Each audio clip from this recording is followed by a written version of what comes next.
பேராசிரியர் அருணன், எப்படி பார்க்குறீங்க? முதல்ல இந்தியா கூட்டணி இந்த இலக்கை எட்டுமா உங்களுடைய கூட்டணி? அந்த கூட்டத்தை பற்றி உங்க பார்வை.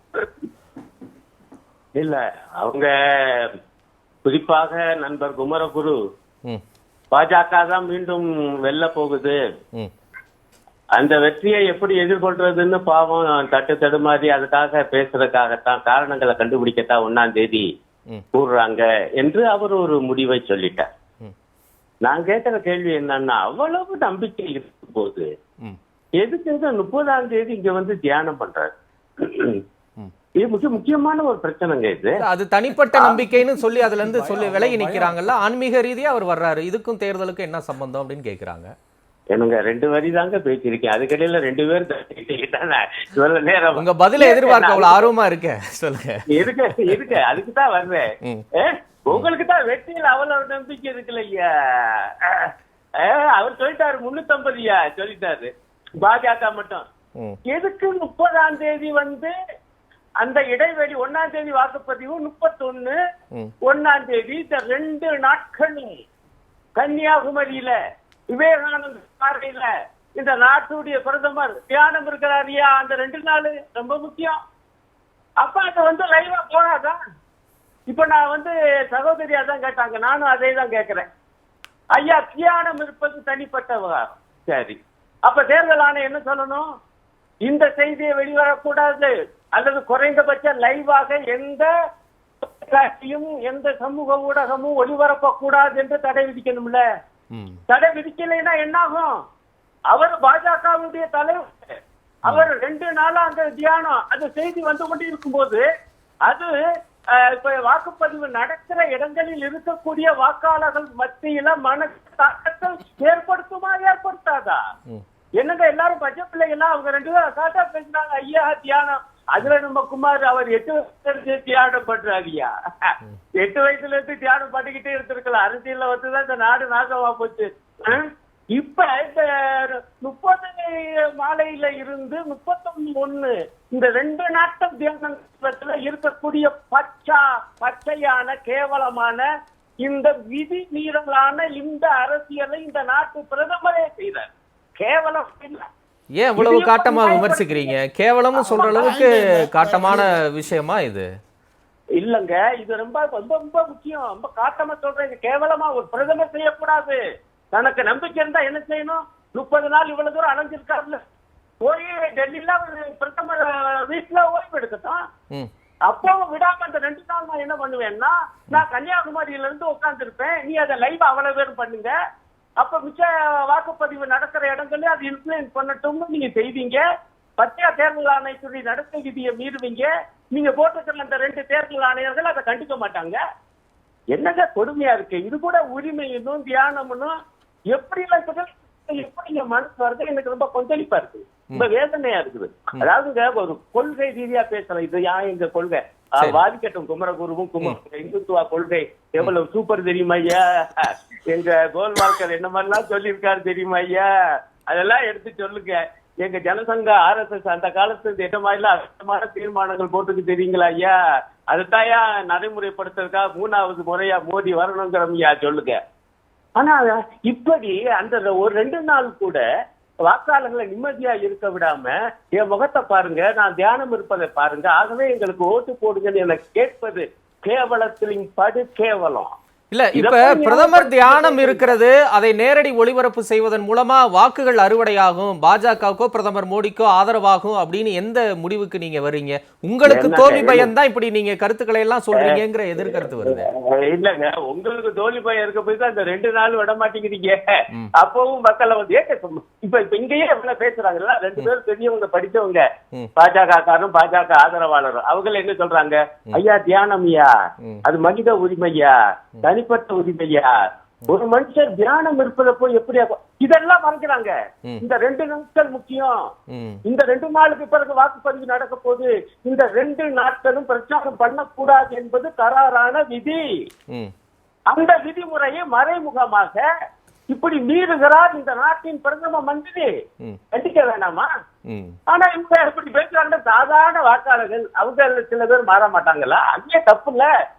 சமமான ஆடுகளை இல்லாம போகுதுல, தேர்தல் ஆணையம் அதை கண்டிக்கணும்ல. எனக்கு ரொம்ப வேதனையா இருக்கு. அதாவது அதான் சொல்ல வருது, கொள்கை ரீதியா பேசலாம். இந்த மாதிரி தப்பு தப்பா பண்ணக்கூடியவர் இந்த நாட்டு பிரதமரா இருந்தா அதை பத்தி பேசும்போது இயல்பாகவே நமக்கு வந்து ஒரு ஆவேசம் வருது. இருக்கட்டும். அடுத்து மிக முக்கியமானது, இங்கெல்லாம் வந்து சொன்னாரு குமார், நான் அசந்து போயிட்டேன், எப்படியா மோடியை விமர்சிக்க உங்களுக்கு எல்லாம் மனசு வருது. இன்னைக்கு என்ன தெரியுமா பேசியிருக்காரு? காந்தி படம் வந்த பிறகுதான் மகாத்மா காந்தியை பத்தி உலகத்துக்கே தெரியும் இந்த நாட்டு பிரதம மந்திரி பேச்சு கொடுத்திருக்காருங்க. பத்திரிகையில வேற பெரிய தலைப்புச் செய்தி, எங்களுடைய கட்சியுடைய பொதுச் செயலாளர் தளத்துல ஒரு ஆங்கில ஏட்ல வந்திருக்கிறது அப்படியே போட்டு அவர் தன்னுடைய அதிர்ச்சியை வெளியிட்டிருக்காரு.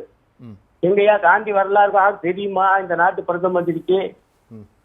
அவர் இந்தியாவுக்கு வந்து வர்றதுக்கு முன்னாடி தென்னாப்பிரிக்காவில் இருக்கும் போதே அவருடைய கோட்பாடுகள் வந்து தெரிஞ்சு, பிறகு அங்க இந்தியாவுக்கு வந்து எவ்வளவு பிரபலமாகி எவ்வளவு பெரிய ஞானிகள் எல்லாம், உலகத்தினுடைய ஞானிகள் எல்லாம் அவருடைய கோட்பாடுகளின்பால் ஈர்க்கப்பட்டாங்க. குறிப்பாக 20களுக்கு பிறகு காந்தி யுகம் எப்படி துவங்குச்சு?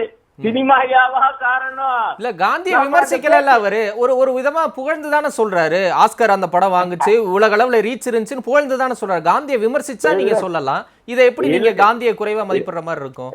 இல்ல, நீங்க அந்த பேட்டியை கேளுங்க. அவர் என்ன சொல்றாருன்னா, காங்கிரஸ் வந்து காந்தியுடைய புகழ் பரப்ப தவறிடுச்சா. இவர் இப்ப நடுவுல இப்ப புகுந்து அதுக்கு சினிமா வந்த பிறகுதான் தெரிஞ்சிச்சுன்னா இது எவ்வளவு கொச்சப்படுத்துற விஷயம். இவர் தான் காந்தியினுடைய புகழை அமுக்க அவருடைய சீடராகிய வல்லபாய் படேலுக்கு 3000 கோடி ரூபாயில செலவச்சார். காந்திக்குள்ள செலவச்சிருக்கணும். எங்க எங்களுக்கெல்லாம் தெரியாதுன்னு நினைச்சிட்டு இவங்க பேசுறாங்களா? உங்களுக்கு சாவர்கருக்காக காந்தி கொலை குற்றத்துல சம்பந்தப்பட்டு எப்படி விடுதலை ஆயிட்டாரு. சாவர்கருக்கு நீங்க அஞ்சலி செலுத்துவீங்க, காந்தியை பத்தி இப்படி பேசுவீங்க. நான் சவால் வர்றேன், இதே மோடிய கொலைகாரன் கோட்டையை கண்டிச்சு பேசணும் பார்ப்போம். தம்பி, நான் தயவு செஞ்சு நீங்க உங்களுடைய நினைவுல இருந்து யோசிச்சு பாருங்க. எனக்கு நினைவு எட்டு இந்த 10 ஆண்டு காலத்துல எந்தைக்காவது கொலைகாரன் கோட்டையை கண்டிச்சு மோடி பேச நீங்கள் கேட்டதுண்டா? ஏன் பேச மாட்டேங்கிறீங்க? ஈவன் அவருடைய நினைவுகளத்துல கூட பேச மாட்டாங்க. நிஜமா பாஜக ஏன் கொலை பண்ண, எதுக்காக கொலை பண்ண, அவருடைய குருநாதர்கள் யாரு பேச தயார். அதை எதுக்காக சொல்ல வரும்னா, ஒரு பிரதமர் இந்த மாதிரி இப்ப இன்னும் கூட ஒண்ணு சொல்றேன், நான் படத்துக்குள்ள எல்லாம் போகல. அவர் எப்படியாப்பட்டவர்? அவர் ஒரே ஒரு விஷயம், எங்க எதிர்கட்சிகளை பார்த்து இவருக்கு பயம் இல்லை என்றால் இந்த மாதிரி ஒரு மிக மோசமான ஒரு தரங்கட்ட ஒரு பேச்ச பேசிப்பார். என்ன பேச்சு தெரியுமா?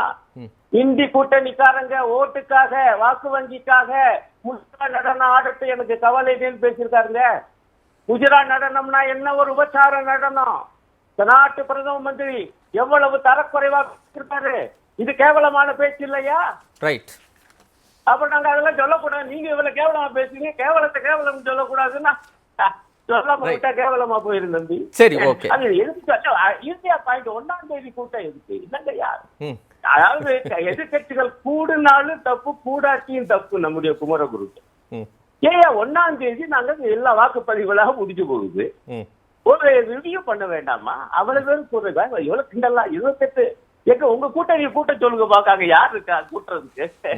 எங்க கூட்டணியில ஆளுங்க இருக்கு கூறுவியா? அவங்க தனியாவே மெஜாரிட்டி வாங்குறாங்கல்லங்க, தனியாவே 303 சீட்டு வாங்குறாங்கல்ல. அப்ப என்டிஏன்னு சொல்லக்கூடாது. அவ்வப்போது அப்படி என்டிஏ நாங்க தனியார் சொல்லுங்க. நான் சொல்லுவது, இவ்வளவு பேரு இவ்வளவு மாநிலங்கள்ல இத்தனை 7 கட்டமா நீங்க எழுத்தடிச்சு தேர்தல் முடிஞ்சிருக்கு. முடிஞ்ச பிறகு அது என்ன நிலைமை? அது இன்னும் ஒரே ஒரு முக்கியமான பையன் இல்ல பரகல பிரபாகர் ஒரு முக்கியமான அம்சத்தை சொல்றாரு. பாஜக தோக்க போவது உறுதி. யார் அவரு? ஒரு மிகப்பெரிய பொருளாதார ஞானி, இந்த நாட்டு நிதியமைச்சருடைய கணவர்.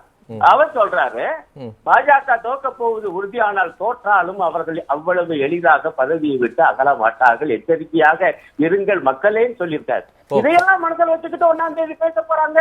சரி, அப்படி எல்லாம் நீங்க பாக்கணும் அந்த பிரச்சனையா. ரைட். அப்படி பார்க்காம ஏன் வேற மாதிரி பாக்குறீங்க குமரன்? பேராசிரியர் ஒரே கேள்வி, 1ஆம் தேதி 7 மணிக்கு மேல கூட போறீங்களா, காலையில கூட போறீங்களா? எப்ப கொண்டு அவங்களுக்கு இப்ப என்ன சொன்னீங்க? இல்ல 1ஆம் தேதி நாங்க ரிவ்யூ பண்றோம் எலெக்ஷன். இவரு போய் தியானம் பண்ணா ஏங்க எலெக்ஷன் டேட்லன்றீங்க? நீங்க ஏங்க ரிவ்யூ மீட்டிங் வைக்கிறீங்கடா? 1ஆம் தேதி ரிவ்யூ பண்றீங்க அப்படின்னா 1ஆம் தேதி 2ஆம் தேதி ரிவ்யூ பண்ணுங்க. கலவரத்துக்கு இல்லைங்க. பேசுறாங்க, இல்ல. கலவரத்துக்கு கூட போறாங்க, இல்ல, இல்ல, கலவரம் review. பண்றதுக்கு கூட இரு, போறாங்க. இரு, அவர் பேசுறாரு. நான் சரி, உடைச்சிடுறேன் இல்ல, வேலையை. எனக்கு தெரிஞ்சு படிச்சவங்க எல்லாம் தெரிஞ்சு ரிவ்யூ மீட்டிங்ன்றது எல்லாம் முடிஞ்சதுக்கு அப்புறம் பண்றது. எலெக்ஷன் அங்க போயிட்டு இருக்கும்போது இங்க ரிவ்யூ மீட்டிங் வச்சாங்கன்னா என்ன காரணம்? அரவிந்த் கெஜ்ரிவால் இருக்க மாட்டாரு, அரவிந்த் கெஜ்ரிவால் இருக்க மாட்டாரு, அவருக்காக பண்றாங்க. என்ன உங்களுக்கு இல்ல, ஹாஸ்பிடல்ல அவர் பேசுறாரு. இல்ல தம்பி, 2ஆம் தேதி பதில் சொல்றதுக்கு முன்னாடியே பூந்துட்டாரு. அவர் கேள்வி கேட்கிற உரிமை. சொல்லுங்க சொல்லுங்க பதில் சொல்லுங்க. நான் என்ன கேட்டேன், காலைக்கு மாலைக்கு என்னங்கய்யா வித்தியாசம்? கிட்டத்தட்ட எல்லாம் முடிஞ்சிருது. முடிஞ்ச பிறகு ஆர்கே வந்து அழகா சொன்னாரு, நீங்க கேஜ்ரிவால 2ஆம் தேதி உள்ள அனுப்ப போறீங்க. ஆகவே ஒரு முக்கியமான தலைவர். அவ வந்த பிறகுதானே இந்த விவகாரம் எல்லாம் வந்து 75 வயசு இல்லைங்க, 2ஆம் தேதி அதனால 1ஆம் தேதி காலையில கூடாண்டா மாலையில கூடாண்டா இல்ல, புரியுது. அடிப்படையில ரிவ்யூ தான். ரைட், நன்றி பேராசிரியர் நன்றி. வர அவர் பேசட்டும். இல்ல, அடுத்தது மிக முக்கியமாக தேர்தலுக்கு பிறகு பாஜக எப்படி நடந்து கொள்ள போகிறது என்பதை பற்றிய ஒரு நிச்சயமாக ஒரு கருத்து. நன்றி நன்றி. நம்ம குமரகுரு சொல்லும் போது, அந்த தியானத்தை சொல்லும் போது அவர் பாருங்க, அதனால ஒண்ணும் வாக்குப்பதிவுல எல்லாம் ஒண்ணும் மாறுதல் வரும்னு நினைக்காதீங்கன்னு சொல்லல. ஐயோ வரும்னு பயப்படுறீங்களே அப்படித்தான். அப்ப அவங்களுக்கு அதெல்லாம் வந்து தேர்தல் பரப்புரை, மறைமுகமான பரப்புரை தான் என்பது நம்முடைய குமரகுருக்கே ரொம்ப நல்லா தெரிஞ்சிருக்கு. அதனாலதான் இது எவ்வளவு தவறானது என்பதை நான் சொன்னேன். 2வது பாயிண்ட், இந்த ஒரிசா விவகாரத்துல இது பல இதெல்லாம் பேசும் முதலமைச்சர் பற்றி நான் என்ன கேட்கிறேன், அதே முதலமைச்சரோடு தானே கடந்த 10 ஆண்டுகளாக நட்போடு இருந்தீங்க. கடைசியில வரைக்கும் கூட அவரோட கூட்டணிக்காக முயற்சி பண்ணீங்களா இல்லையா? அப்ப நவீன் பட்நாயக்குடைய உடல்நிலை பற்றி உங்களுக்கு தெரியாதுங்களா ஐயா?